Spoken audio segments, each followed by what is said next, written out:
Hello दोस्तों, मेरा नाम है राहुल और स्वागत है आप सभी का अपने YouTube channel Verma science classes में, जहां पर आज हम पढ़ने वाले हैं तंत्रिका तंत्र के बारे में। देखो, तंत्रिका तंत्र दो प्रकार के होते हैं, केंद्रीय तंत्रिका तंत्र तथा परिधीय तंत्रिका तंत्र। केंद्रीय तंत्रिका तंत्र हमने पढ़ लिया है, अब हम पढ़ेंगे परिधीय तंत्रिका तंत्र के बारे में। देखो, केंद्रीय तंत्रिका तंत्र में हमने मस्तिष्क और मेरुरज्जु के बारे में पढ़ा। अब हम परिधीय तंत्रिका तंत्र में पढ़ेंगे। तो परिधीय तंत्रिका तंत्र है, उसको भी हम दो भागों में बांटते हैं। कौन कौन से दो भाग? देखो, एक तो अपना कायिक तथा दूसरा स्वायत्त तंत्रिका तंत्र। इसके बारे में कायिक क्या होता है और स्वायत्त क्या होता है। कायिक तंत्रिका तंत्र होता है वो ऐच्छिक क्रियाओं का संपादन करता है, मतलब ऐसी क्रियाएं जिनका हम खुद से अपनी मर्जी से संपादन कर सकते हैं। जैसे ये मार्कर को उठा के यहाँ पर बोर्ड पर चलाना, तो ये मेरी ऐच्छिक क्रिया है। तो ऐसी क्रियाओं का संपादन कायिक तंत्रिका तंत्र करता है। अब हम बात करते हैं स्वायत्त तंत्रिका तंत्र के बारे में। तो स्वायत्त तंत्रिका तंत्र होता है वो अनैच्छिक क्रियाएं होती हैं उनका संपादन करता है। अब अनैच्छिक क्रियाएं जैसे कि सांस लेना अपने आप होता है, हृदय की धड़कन है वो भी धड़कता है, अपने आप धड़कता है, और जो रस का परिसंचरण है वो भी अपने आप है। आप ऐसे नहीं कर सकते कि चाहा तो रस का परिसंचरण कर दिया और चाहा तो उसको रोक दिया, ऐसे नहीं, वो चलता ही रहता है, अपने आप चलता है। ठीक है, तो स्वायत्त तंत्रिका तंत्र है, उसके बारे में क्या बोला कि मैंने, वो होती हैं अनैच्छिक क्रियाएं। क्या होती हैं? अनैच्छिक क्रियाओं का संपादन होता है वो स्वायत्त तंत्रिका तंत्र के द्वारा होता है। अब ये जो स्वायत्त तंत्रिका तंत्र है ये भी दो प्रकार से आगे डिवाइड होता है। दो प्रकार कौन कौन से हैं इसको मैं बता देता हूँ। वो है अनुकंपी, पहला है वो अनुकंपी तंत्रिका तंत्र तथा दूसरा है परानुकंपी तंत्रिका तंत्र। इनके बारे में, सबके बारे में एक एक करके विस्तार से देखते हैं। परिधीय तंत्रिका तंत्र के बारे में देखो, केंद्रीय तंत्रिका तंत्र के बारे में हमने देखा, परंतु परिधीय तंत्रिका तंत्र होते हैं वो क्या करते हैं, विभिन्न अंगों से संकेतों को लेकर आते हैं और फिर जो संकेत होते हैं उनको वापस से अंगों तक लेकर के जाने का काम कौन करता है? परिधीय तंत्रिका तंत्र करता है। तो आइए एक एक करके देखते हैं इन सब के बारे में। देखो, परिधीय तंत्रिका तंत्र क्या होता है, जो अपने मस्तिष्क से विभिन्न प्रकार के संकेत होते हैं उनको विभिन्न प्रकार के अंगों तक पहुंचाने का काम कौन करता है? परिधीय तंत्रिका तंत्र। और उन विभिन्न प्रकार के अंगों से जो संकेत होते हैं उन संकेतों को केंद्रीय तंत्रिका तंत्र तक पहुंचाने का काम भी कौन करता है? परिधीय तंत्रिका तंत्र करता है। ये जो तंत्र होता है इसको हम दो भागों में बांटते हैं। पहला होता है कायिक तंत्रिका तंत्र। जो कायिक तंत्रिका तंत्र है वो ऐच्छिक क्रियाओं का संपादन करता है। इस तंत्र के द्वारा ऐच्छिक क्रियाओं का संपादन होता है। ठीक है, ये बात समझ में आई आपको। अब ऐच्छिक क्रियाएं बताओ सर कोई। तो ऐच्छिक क्रियाएं जैसे अपने मांसपेशी से संबंधित जो भी क्रियाएं होती है ना, आप क्या करते हो, जिम में जाते हो, वहाँ पे बॉडी बनाते हो तो उसको डंबल को उठाते हो, तो वो काम क्या होता है? अपने ऐच्छिक क्रिया है। अगर हम चाहेंगे तो उसको उठाएंगे, वरना छोड़कर आराम से बैठे रहेंगे। तो वो सारी क्रियाएं क्या हैं? ऐच्छिक क्रियाएं हैं। मांसपेशियों का संकुचन हो गया, और जो अपनी बाह्य उत्तेजनाएं होती है ना, बाह्य उत्तेजनाएं होती हैं, बाह्य उत्तेजनाओं के प्रति भी क्रिया कौन करता है? यही तंत्रिका तंत्र करता है। कौन सा? कायिक तंत्रिका तंत्र। फिर बाह्य उत्तेजनाएं क्या होती है? बाह्य उत्तेजनाएं क्या होगी? देखो, कभी कभी सर्दी लगती है तो हम अपने खुद को संकेत देते हैं कि कोई कंबल ओढ़ ले।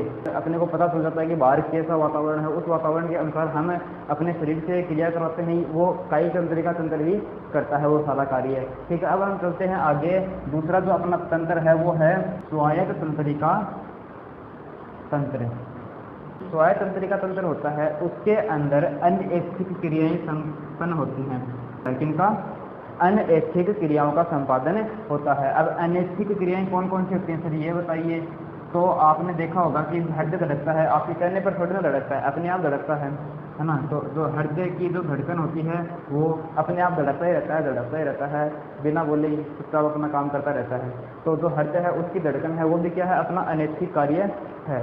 और जो अपन श्वास लेते हैं, जो फेफड़े काम करते हैं, है ना, फेफड़े, वो भी अनैच्छिक कार्य है। और जो अपना रक्त परिसंचरण तंत्र ना, रक्त परिसंचरण, वो भी अपने आप होता है। वो भी क्या होता है? अपने आप होता है। आप कह दो कि रुक जाए तो रुक जाएगा क्या? बोलने से नहीं रुकता, वो अपने आप चलता ही रहता है वो। ठीक है, तो ये सारे काम कौन करते हैं?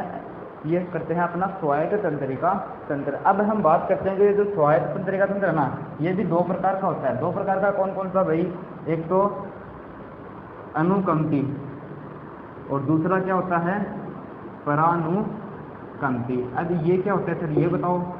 अनुकंपी क्या होता है, परानुकंपी तंत्रिका तंत्र, ये क्या होते हैं। तो देखो तो कई बार क्या होता है कि अचानक से कोई काम होता है, जैसे अपन साइकिल चला रहे हैं और सामने कोई गाड़ी आ जाए, फिर हम अचानक से जो संकेत मिलते हैं अपने शरीर को, है ना, आपातकालीन परिस्थितियों में जो भी संकेत मिलते हैं वो कौन करता है, ये अनुकंपी तंत्रिका तंत्र होता है, यही करता है। और उस स्थिति में आपने देखा होगा कि हृदय की धड़कन तेज हो जाती है, सांस फूल जाती है ना, ये सारे काम होते हैं। तो जो क्या बोला मैंने कि जो आपातकालीन परिस्थितियाँ होती है ना, आपातकालीन परिस्थितियों में क्या होता है, कौन सा तंत्र काम करता है। तो आपातकालीन परिस्थितियों में ये अनुकंपी तंत्रिका तंत्र काम करता है। छोटा क्वेश्चन बन जाता है कई बार कि आपातकालीन परिस्थितियों में कौन सा तंत्र है वो क्रियाशील रहता है अधिकतर।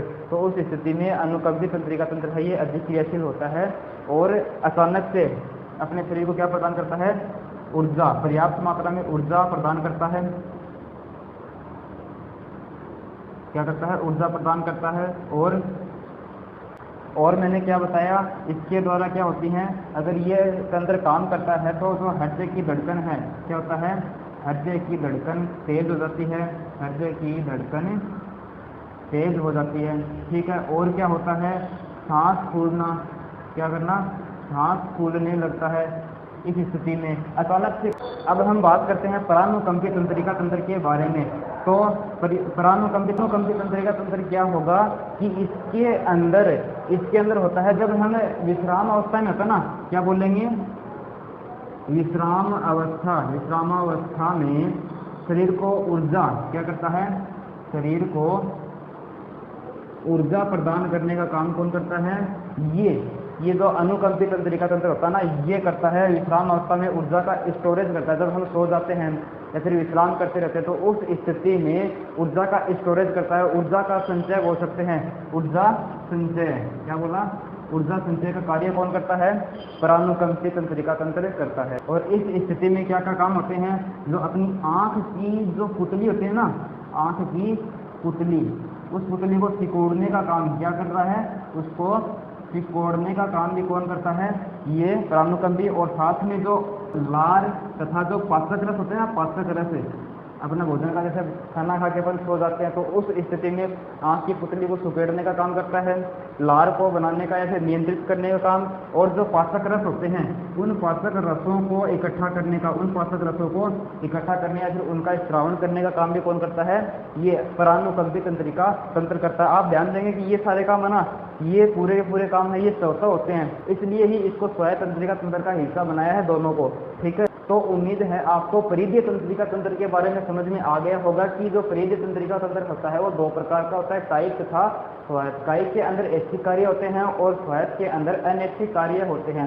ऐच्छिक कार्य जैसे मांसपेशियों से संबंधित कार्य और बाह्य उत्तेजनाओं से संबंधित कार्य। अनैच्छिक कौन से होते हैं, जैसे हृदय की धड़कन, फेफड़े, रक्त का परिसंचरण इत्यादि, है ना। तो आगे हमने स्वायत्त तंत्रिका तंत्र को दो भागों में बांटा, अनुकंपी तथा परानुकंपी। अनुकंपी तंत्रिका तंत्र क्या होते हैं, जो अपने शरीर को आपातकालीन परिस्थितियों में ऊर्जा प्रदान करने का काम करते हैं, वो होते हैं अनुकंपी तंत्रिका तंत्र। अनुकंपी तंत्रिका तंत्र होता है उसके अंदर जब ये कार्यशील होता है उस समय हृदय की धड़कन को तेज करने का काम भी इसी के कारण होता है, और जो सांस फूलती है वो भी इसी अनुकंपी तंत्रिका तंत्र के कारण ही होती है। बात की हमने परानुकंपी की, तो परानुकंपी में क्या होता है कि जो विश्राम अवस्था में शरीर को ऊर्जा प्रदान करने का काम होता है तथा आँख की पुतली को सुकेड़ने का कार्य है, तथा जो लार होते हैं, जो पाचक रस होते हैं, जो भोजन का पाचन करते हैं, उनका नियंत्रण भी कौन करता है, ये परानुकंपी तंत्रिका तंत्र करता है।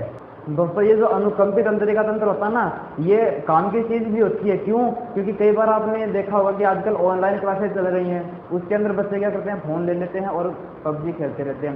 लेकिन उस स्थिति में जब अचानक से मम्मी आ जाती है या फिर कोई भी परिवार का सदस्य आ जाता है, तो उस स्थिति में हम जल्दी से होम बटन दबाते हैं तो जल्दी से वो क्या होता है, बंद हो जाता है। मतलब वो जल्दी से काम करने का काम कौन करता है, ये अनुकंपी तंत्रिका तंत्र करता है, जो संकेत देता है तुरंत कार्य करने की। आपातकालीन परिस्थिति होती है वो, तो उस परिस्थिति के अंदर अपने को संकेत देता है इसको बंद करने का।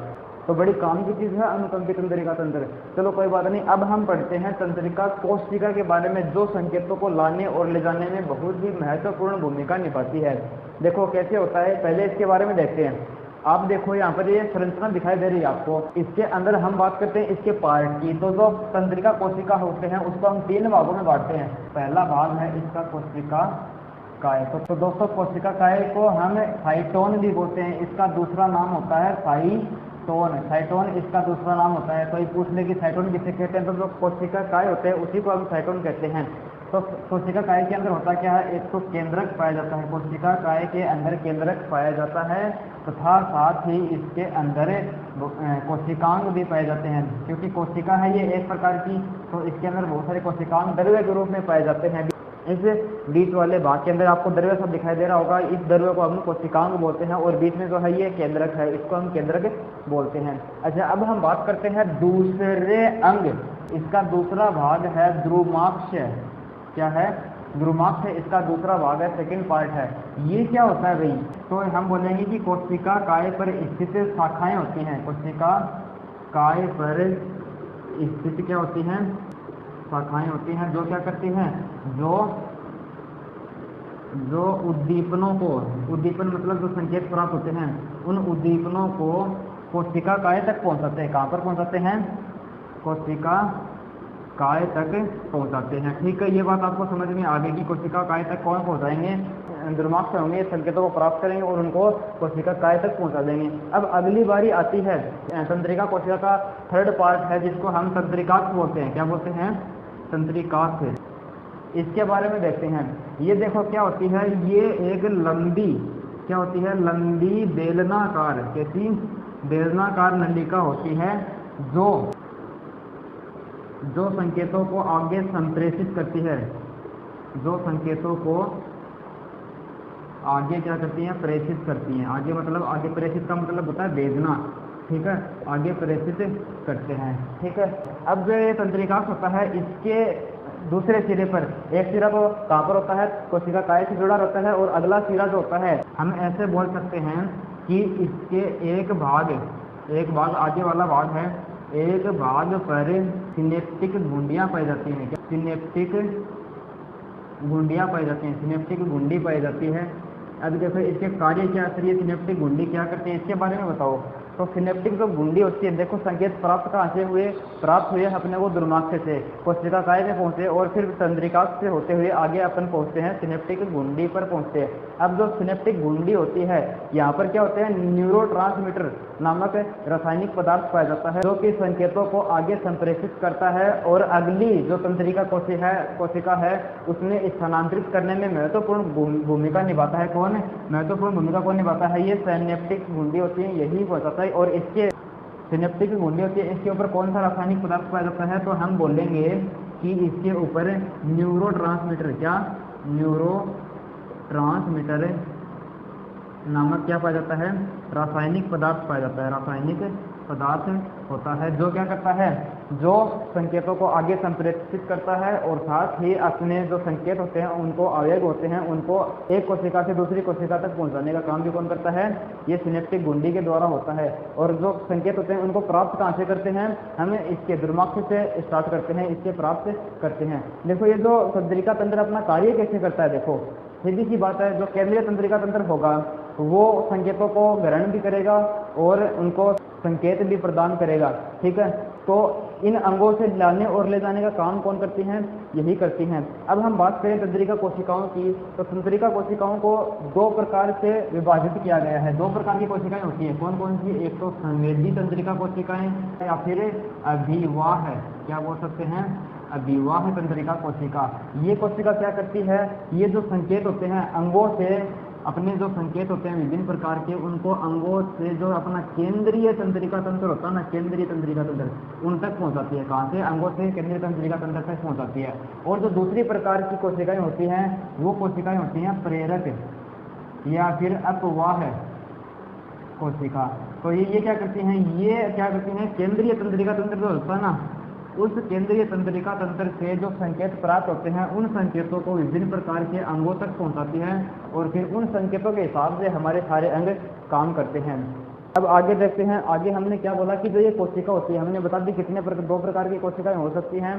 तंत्रिका कोशिका है, इसके 3 पार्ट होते हैं। अब हम देखते हैं काम कैसे करती है तंत्रिका कोशिका, इन संकेतों को लाती है, ले जाती है। ऐसे थोड़ी ना कि संकेत खुद चल के जाते हैं अंगों तक, ऐसे नहीं है। संकेतों को, ये जो कोशिकाएं होती हैं ये एक कोशिका से दूसरी कोशिका में, फिर आगे वाली कोशिका में, फिर आगे वाली कोशिका में ऐसे ट्रांसफर होते हैं और फिर ये संकेत आगे तक पहुंचते हैं। लेकिन जो संकेत होते हैं ना ये बहुत ही स्पीड से जाते हैं, अपनी इलेक्ट्रिसिटी होती है ना उसकी स्पीड से संकेत अपने शरीर के अंदर चलते हैं। ठीक है, तो फिर काम कैसे करती है उसके बारे में देखते हैं। सबसे पहले कोई भी संकेत होता है वो तंत्रिका कोशिका की, जो ये आपको दुर्मांश दिख रहे हैं, इन दुर्मांश के द्वारा ग्रहण किए जाते हैं। ग्रहण करने के बाद में संकेतों को पहुंचाते हैं ये कोशिका काय के अंदर, जहाँ पर अपना केंद्रक और जो कोशिकांग उपस्थित होते हैं वहां तक पहुंचता है। फिर यहाँ से संकेत इसके द्वारा तंत्रिका के द्वारा गुजरते हुए एक लंबी जो नलिका होती है, उन नलिकाओं के द्वारा होते हुए कहाँ पर पहुंचते हैं, उनके द्वारा होते हुए पहुंचते हैं सिनेप्टिक गुंडी तक पहुंचते हैं। और जो सिनेप्टिक गुंडी होती है इसके ऊपर मिलते हैं आपको न्यूरोट्रांसमीटर नामक रासायनिक पदार्थ मिलता है। वो क्या करता है उसका काम देखो, वो जो ये संकेत होते हैं इन संकेतों को अगली वाली कोशिका में प्रेषित करने का काम कौन करता है, न्यूरोट्रांसमीटर नामक जो रासायनिक पदार्थ होता है सिनेप्टिक गुंडी के ऊपर, वो क्या करता है आगे प्रेषित करता है। और जो अगली कोशिका है उसके दुर्मांश के द्वारा वो संकेत ग्रहण कर लिए जाते हैं और फिर इसी प्रकार से चलते चलते अगली कोशिका में, फिर इससे अगली कोशिका में से संकेत इलेक्ट्रिसिटी की स्पीड से चलता रहता है। ठीक है, इतनी बात आपको समझ जाएगी कैसे काम करता है और क्या क्या अंग होते हैं इसके। तो वीडियो अच्छा लगा तो वीडियो को लाइक करें, चैनल पर नए हैं तो चैनल को सब्सक्राइब करके पास वाले बेल आइकन को जरूर दबा लें। मिलते हैं अगले वीडियो में, तब तक के लिए धन्यवाद।